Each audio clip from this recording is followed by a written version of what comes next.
Dixo Daily presenta.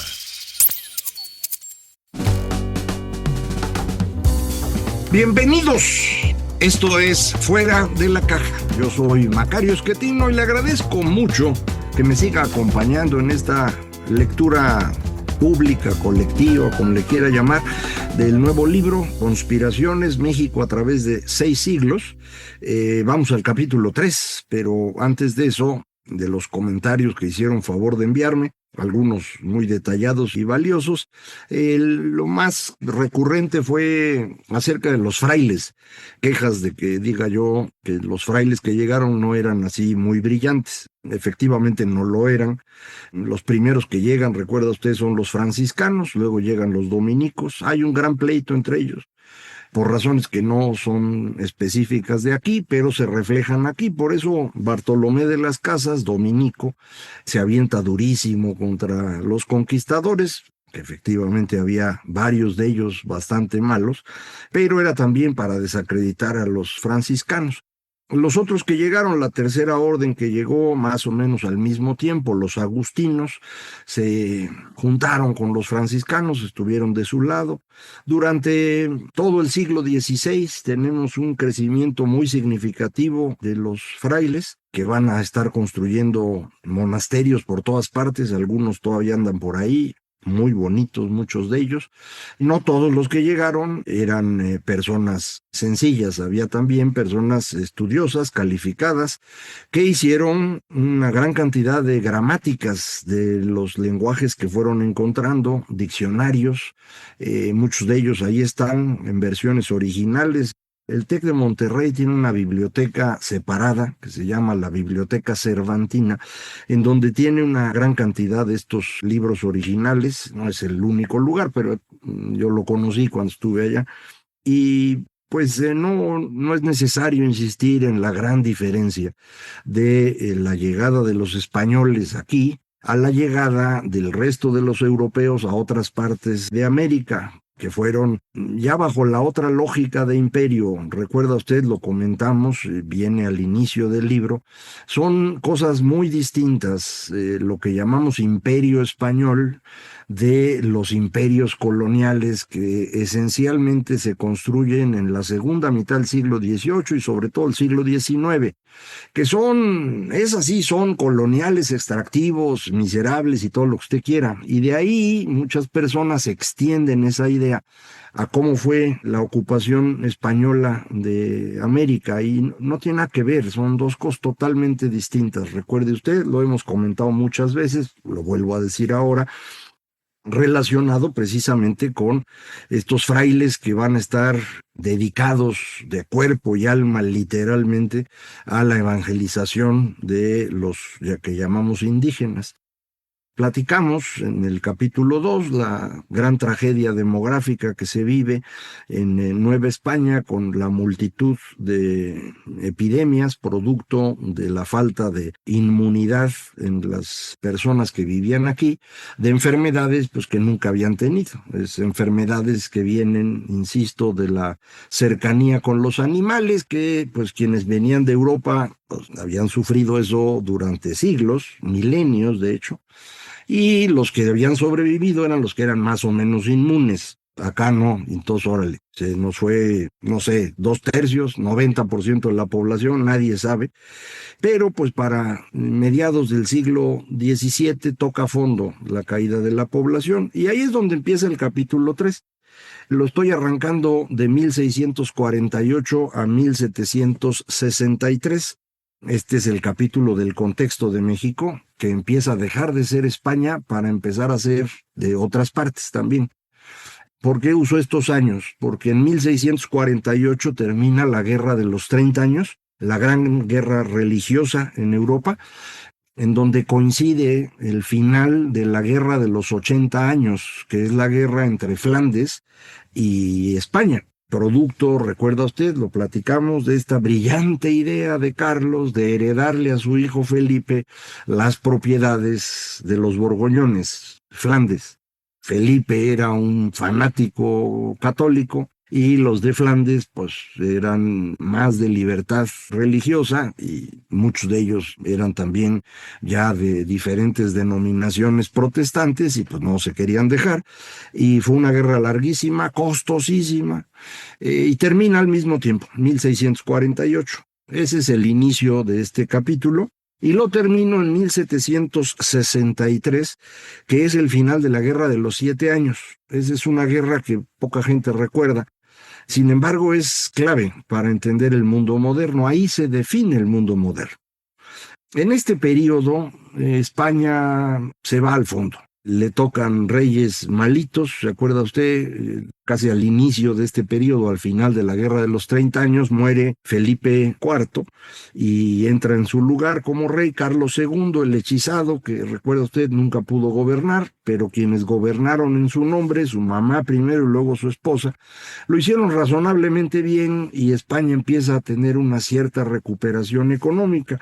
De hecho, tenemos datos de población y de actividad económica para esos periodos, los incluyo ahí en el libro en grafiquita para que sea más fácil verlos.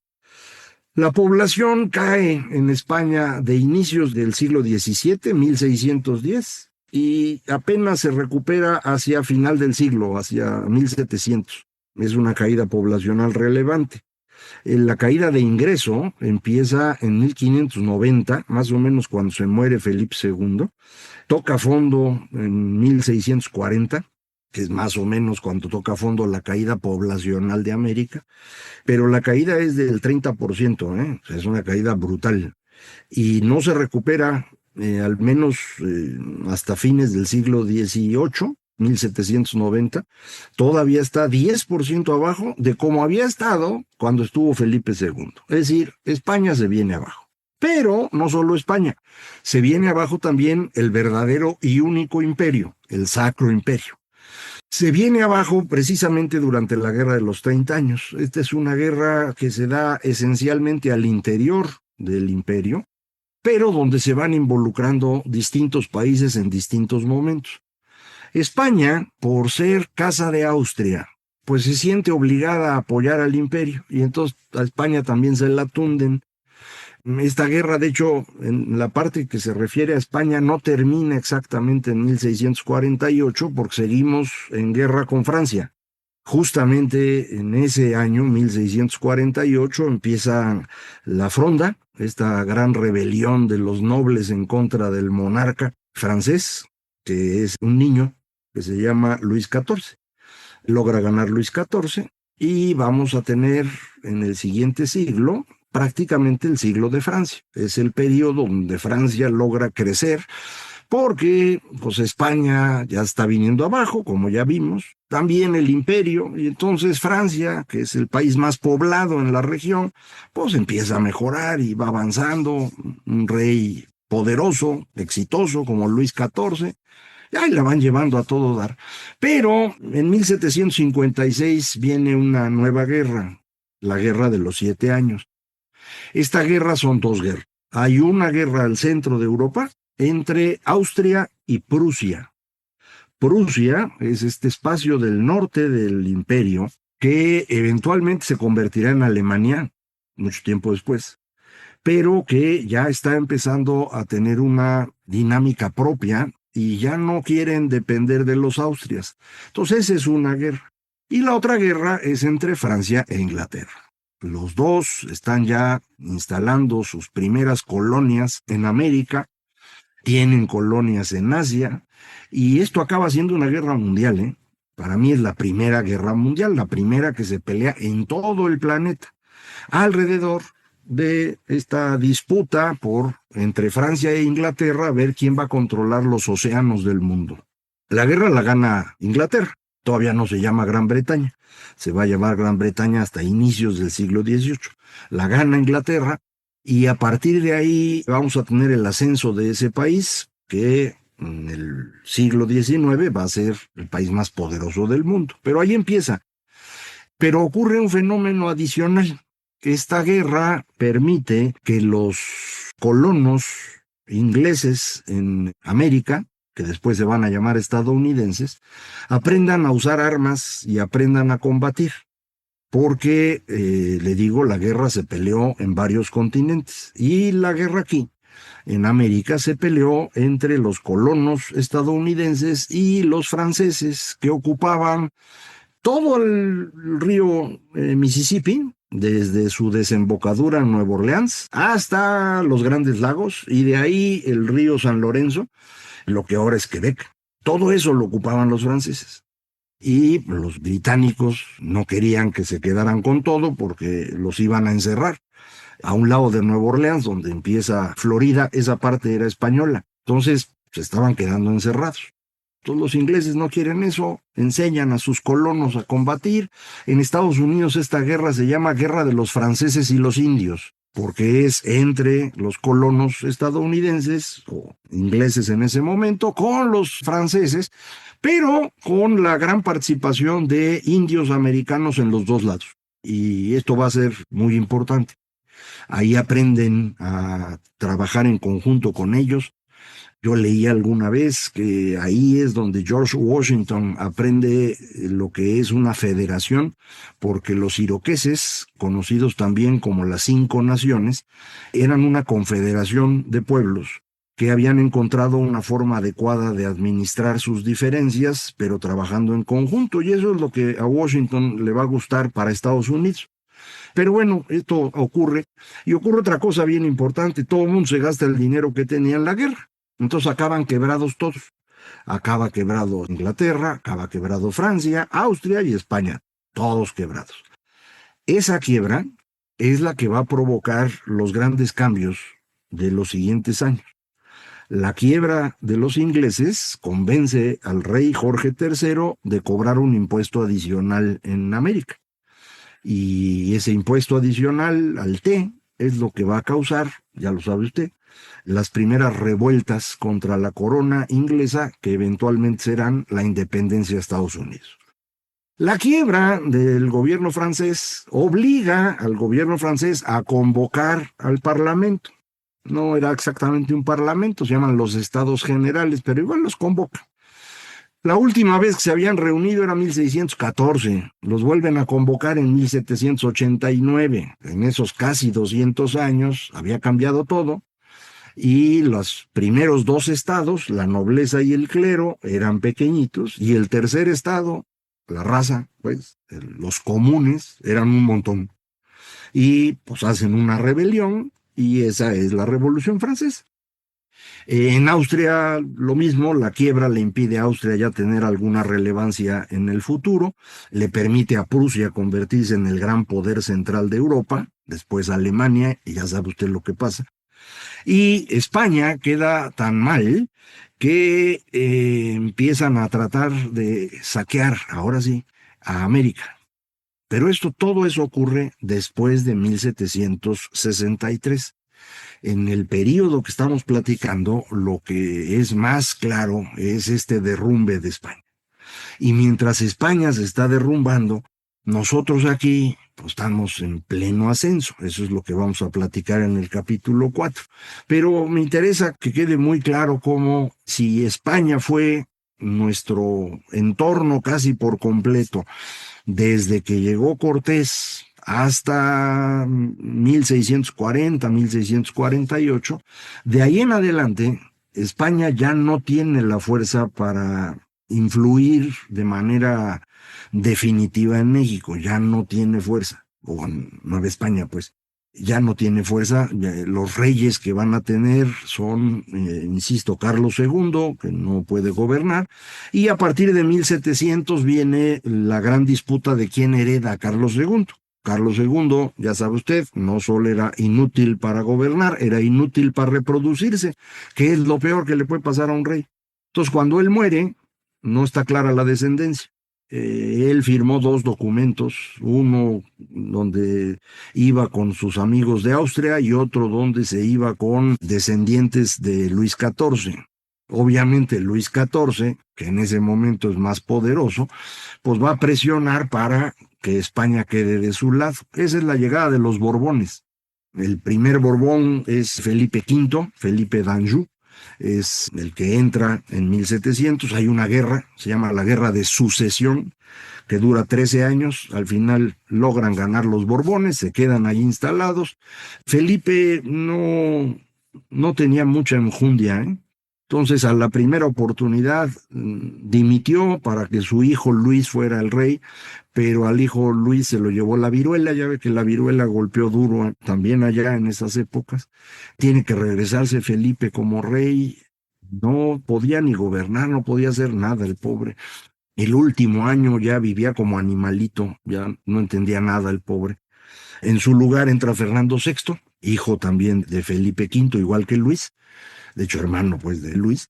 Gobierna 13 años y en 1759 llega Carlos III, también hijo de Felipe V, pero con otra esposa, con Isabel de Farnesio. Esta familia Farnesio es bien importante, tuvieron control de Parma. De hecho, Carlos III ya era duque de Parma y ya estaba ahí muy a gusto cuando lo tuvieron que llamar como rey. Varios farnesios son importantes, tal vez el más famoso fue el Papa Paulo III, el que le estuvo haciendo ver su suerte a Carlos V, no lo quería dejar que tuviera el control sobre Europa como lo estaba construyendo Carlos, un montón de pleitos con él. Pero bueno, Carlos va a ser bien importante porque él es el que intenta modernizar la corona. Y modernizar la corona significa hacerla como lo hacía Luis XIV. Luis XIV es el ejemplo, el epítome, el paradigma del rey todopoderoso, el que concentra todo el poder.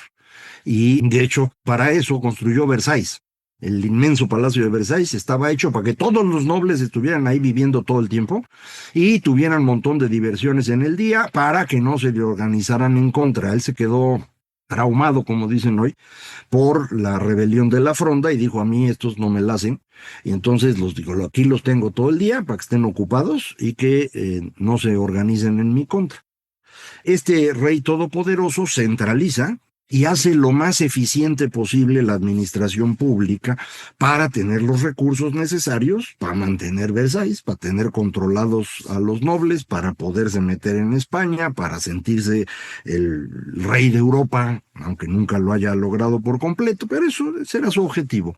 Entonces los Borbones quieren hacer lo mismo en España. Lo intentan un poquito Felipe V, un poquito Fernando VI, ya habían hecho algo los últimos Austrias, ¿se acuerda? Por eso aquí hubo el conflicto con el marqués de Helves, pero era muy poquito. Entonces Carlos III dice: ahora sí, vámonos, vamos a hacer esto bien ordenado. Y entonces vamos a tener, en lugar de reinos, intendencias. Y vamos a tener una hacienda pública que realmente coseche. Y esto significa acabar con la Edad Media. Recuerde, las construcciones medievales o renacentistas tienen su origen en el pueblo, que deriva su soberanía, como dice todavía nuestra Constitución, en una persona. Esa persona puede ser el noble del lugar, el cual hace pactos con otros nobles para sostener a un rey, y cada vez que un nuevo rey llega, pues tiene que ir a cada uno de estos lugares a refrendar el pacto entre el pueblo y el soberano. Esa es la visión medieval, es muy orgánica, las personas están organizadas replicando el cuerpo de Cristo. Esa es la idea de la Edad Media cristiana.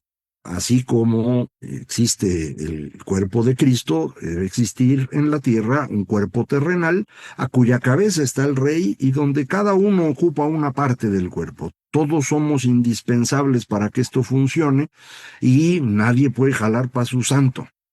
Eso no sirve, déjenme decirlo así, para la manera como va a desarrollarse el mundo a partir del siglo XVIII. Y entonces en todos lados los reyes empiezan a tratar de construir un estado fuerte que esté por encima de todos los demás. Y todos los demás los ponen igualitos.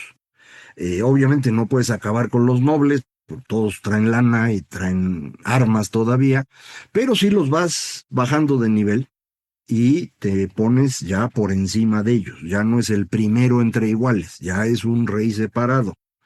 Para eso se necesita un ejército en forma y una burocracia en forma. Y eso es lo que hace Luis XIV. Lo hace ahí en Francia. Eso es lo que van a hacer varios otros en distintos lugares. Federico II en Prusia, eso es lo que van a estar haciendo los reyes en Inglaterra, pero sobre todo en ese país ya el Parlamento es el que va a tomar esto. Acuérdense, en 1642 empieza la rebelión del Parlamento contra el rey era Carlos I, y en 1649 le cortan la cabeza. Y a partir de ahí el Parlamento es el que tiene más o menos el control. En 1688 intentan los herederos de Carlos I volver a poner a un monarca que tenga poder, pero ese monarca tiene devaneos católicos, así que los ingleses dicen, no, mejor nos vamos a traer a una de las hijas que se llama Mary, que está casada con William d'Orange, el líder de los Países Bajos, que derrotó hace poquito a España. Esos son William and Mary, que viajan en 1688 de los Países Bajos a Gran Bretaña, entonces todavía Inglaterra, en lo que se llama la Revolución Gloriosa. A partir de ahí Inglaterra arranca en serio, ¿no? Ideas muy modernas, pero que van sobre esta lógica de que la Edad Media y la sociedad orgánica y los clanes y ya se acabó, güey.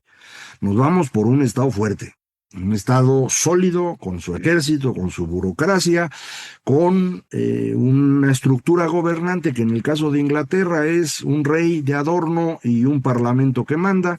En el caso de Francia es un rey que manda, hasta que eventualmente le cortan la cabeza al rey y se acaba esto.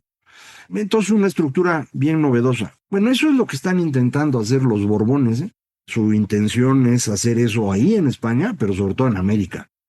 Y hacer eso en América implica reconstruir el gobierno en América.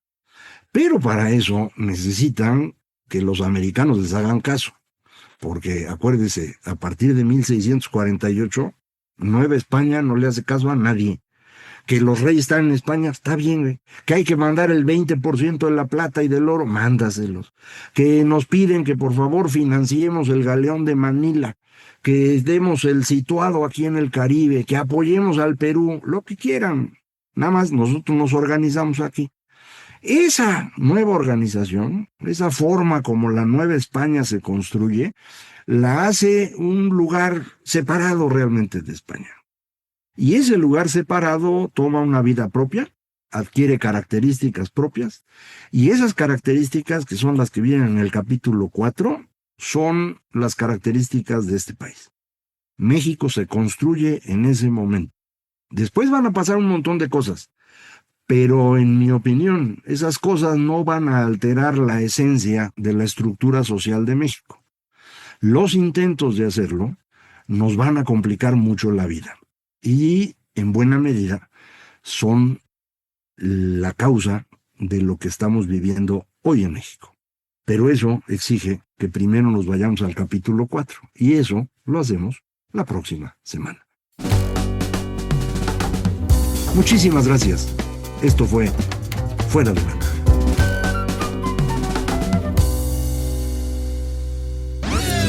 Una producción de Dixo.